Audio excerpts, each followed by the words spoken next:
Hi, everybody. My name is RLombardino, and this is Translation Confessional.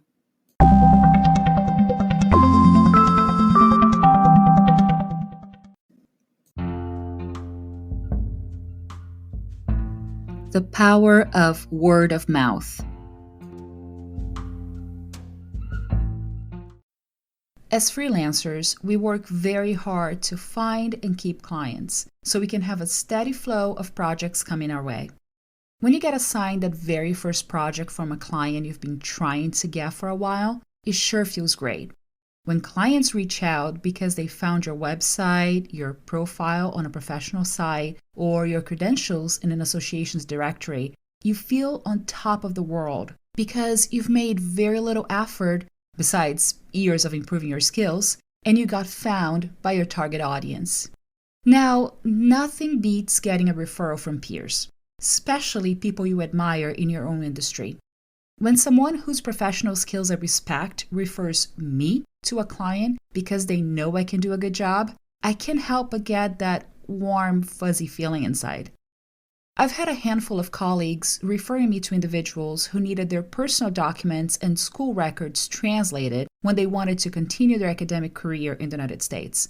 Colleagues have sent a lot of business my way because they knew I work with this kind of translation requests on a regular basis, and they themselves don't like dealing with the tricky formatting those documents require. Knowing I translate Italian to English, a colleague in Italy referred me to a personal friend who needed a business book translated.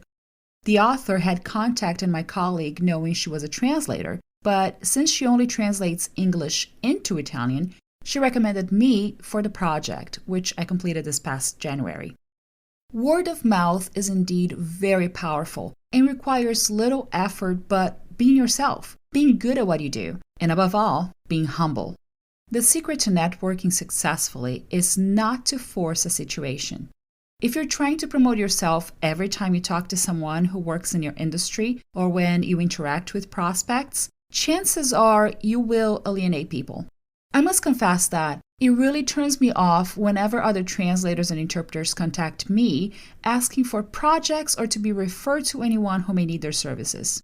That shows me this translator or interpreter isn't willing to invest their downtime in improving themselves and marketing their services, and instead expect other people to do the heavy lifting and the legwork so they can get their next project. That's not how networking works. It has to be a natural interaction where two people learn more about each other, their professional experiences, their interests, their backgrounds.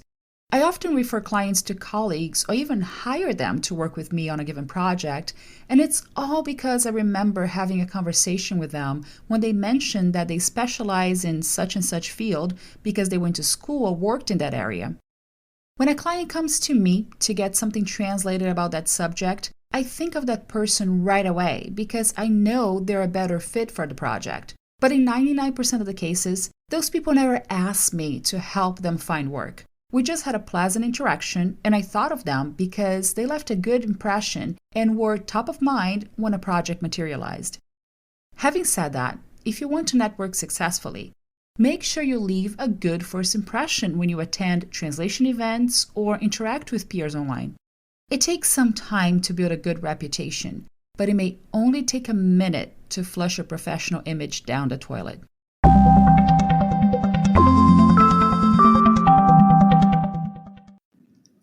Send me an email at rlombardino@wordawareness.com or leave a voice message on my Anchor page.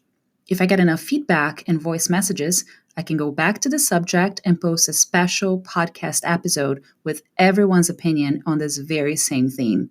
By the way, my Anchor page is anchor.fm/translation-confessional. I look forward to hearing from you. Stay tuned for weekly episodes and subscribe to Translation Confessional through your favorite podcast app.